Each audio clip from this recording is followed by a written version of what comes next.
Moving on to the last speech,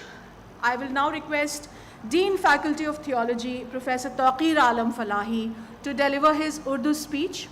Professor Tauqeer Alam is serving his second term as Dean at the Faculty of Theology. He has published more than 33 books in 4 languages, Arabic, Urdu, English, and Hindi. He also has more than 200 papers in journals of repute. He has been visiting on speaking assignments countries like Iran, Kuwait, the United Kingdom, and Professor Tauqeer Alam has also been to the Mercer University in Atlanta, United States as a visiting professor. I request Professor Tauqeer Alam for his Urdu address. Bismillahirrahmanirrahim. Assalamu alaikum wa rahmatullahi wa barakatuhu. مہمان خصوصی عزت مآب جناب justice عطاء الرحمان صاحب مسعودی، محترم المقام شیخ الجامعہ جناب professor محمد galleries صاحب، مہمانان ذی وقار اسٹیج پر تشریف فرما دیگر معززین، اساتذہ کرام، ابنائے قدیم، عزیز طلبہ و طالبات، جوش ملیح آبادی نے قافلہ علی گڑھ کو خطاب کرتے ہوئے جن منظوم الفاظ میں مخاطب کیا تھا، میں شروعات انہی الفاظ سے کرتا ہوں۔ اے علی گڑھ، اے جواں قسمت دبستان کہن، عقل کے فانوس سے روشن ہے تیری انجمن، حشر کے دن تک پھلا پھولا رہے تیرا چمن، تیرے پیمانے میں ہے لرزاں شراب علم فن، روح سر سید سے روشن تیرا میں خانہ رہے، رہتی دنیا تک تیرا گردش میں پیمانہ رہے۔ حضرات سامعین،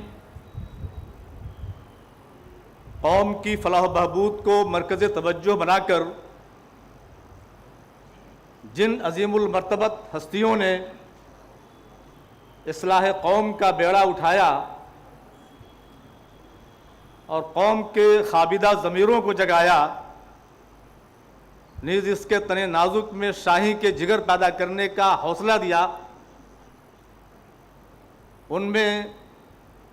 حضرت سید کی شخصیت انتہائی ممتاز ہے۔ سر سید علیہ الرحمہ ایک مفسر قرآن بھی ہیں، ایک محدث بھی ہیں، ایک متکلم اسلام بھی ہیں، ایک فلسفی اور ایک ادیب بھی ہیں، ایک عاشق رسول اور ایک سیرت نگار بھی ہیں، ایک جرأت مند اور بے باک مبصر بھی ہیں اور سیاستداں بھی ہیں، اور اس کے علاوہ سر سید علیہ الرحمہ کی شخصیت کے دوسرے پہلو ہیں جو سر سید علیہ الرحمہ کو دوسرے تمام مصلحین سے ممتاز کر دیتے ہیں۔ بلا شبہ سر سید علیہ الرحمہ یہ سب کچھ ہے، لیکن ان کی مرکزی اور محوری شخصیت ایک عظیم مصلح کی ہے، ایک ماہر تعلیم و تربیت کی ہے، اور آپ نے جو اپنی بے شقیمت خدمات پیش کی، ان میں سب سے قیمتی نذرانہ ایم کالج کی شکل میں، جو اب علی گڑھ مسلم یونیورسٹی کے نام سے مشہور ہے، وہ آپ کے سامنے اور ہمارے سامنے بلکہ پوری دنیا کے سامنے ہے۔ سر سید علیہ الرحمہ کی اصلاحی شخصیت کا امتیاز اس میں بھی مضمر ہے کہ آپ کو چوطرفہ لڑائی لڑنی تھی۔ ایک طرف ہندوستانی مسلمان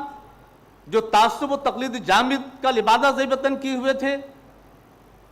دوسری طرف علماء کرام تھے جو سر سید کے مشن میں سدراہ بن رہے تھے، یہاں تک کہ خلاف شان فتووں سے بھی گریز نہیں کیا۔ تیسری طرف مسلم نوجوانوں کا وہ طبقہ تھا جو اسلام کو عقل کی کسوٹی پر دیکھنے کا خواہاں تھا۔ تیسری طرف عیسائی مشنریز تھے جو اسلامیان عالم کو، بلکہ اسلامیان ہند کو اور خاص طور پر سیدھے سادھے مسلمانوں کو، بالخصوص نوجوانان اسلام کو اسلام سے نفرت دلا رہی تھی۔ ایسے پرآشوب ماحول میں، ایسے چیلنجز میں سر سید علیہ الرحمہ نے اصلاح و تجدید کا بیڑا اٹھایا۔ بلا شبہ سر سید علیہ الرحمہ کا قد سارے مصلحین میں بہت اونچا نظر آتا ہے۔ سر سید علیہ الرحمہ کی درخشاں کتابی زندگی کا آغاز 1857 عیسوی کی پہلی جنگ آزادی کے بعد سے ہوتا ہے۔ یقیناً مخصوص حالات میں مسلمانوں کی فلاح و بہبود کے لیے وہ کوشاں تھے۔ خاص طور پر مرکزی طور پر جو خیال تھا وہ یہ کہ مسلمان بہت پچھڑے ہوئے ہیں،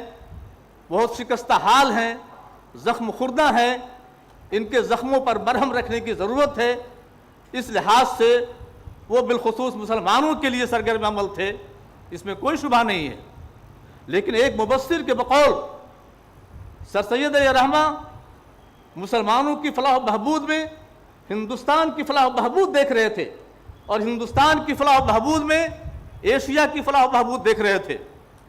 سر سید یہ اس بات کے خواہاں تھے، خواہش مند تھے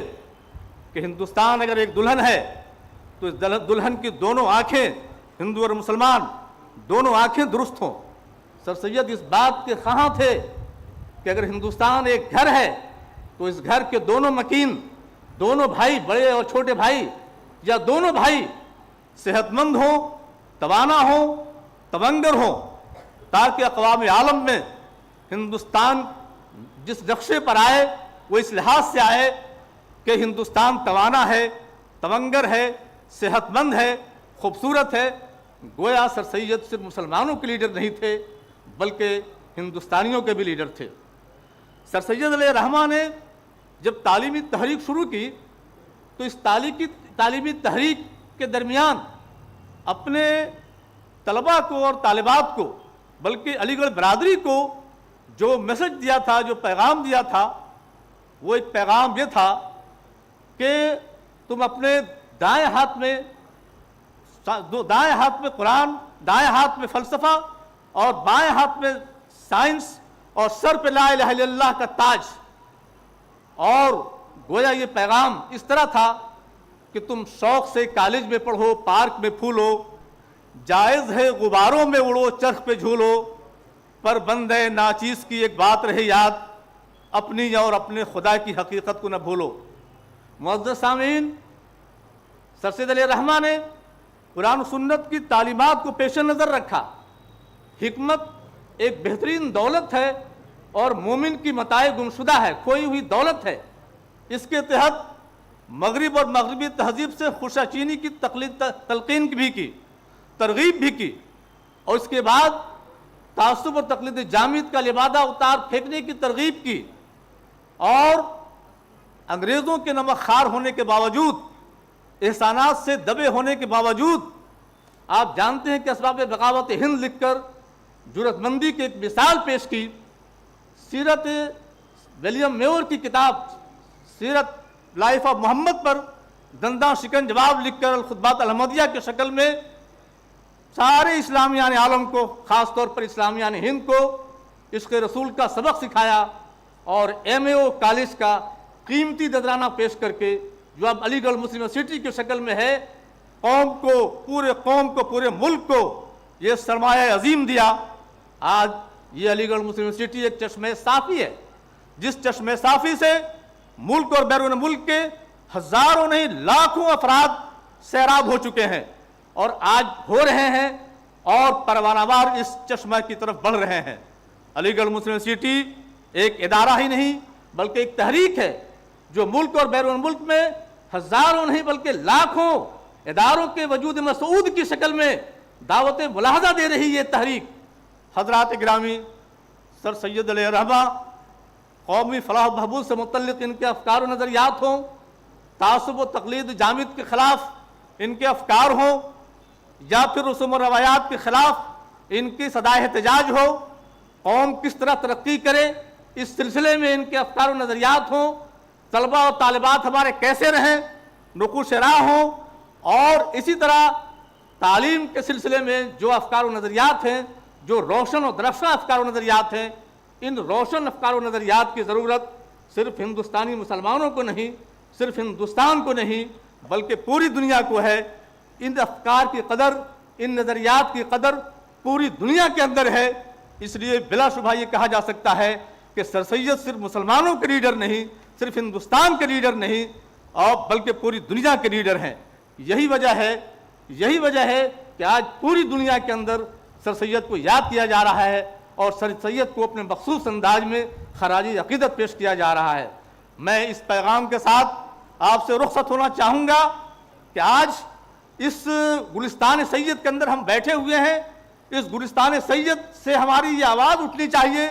ہمارا یہ پختہ ارادہ ہونا چاہیے، ہمارا یہ عزم ہونا چاہیے، چاہے ہم اساتذہ ہوں، چاہے منتظمین میں ہوں، چاہے طلبہ و طالبات میں ہوں، چاہے دوسرے خدام میں ہوں، کہ ہم اس مادر علمی کی حفاظت کریں گے،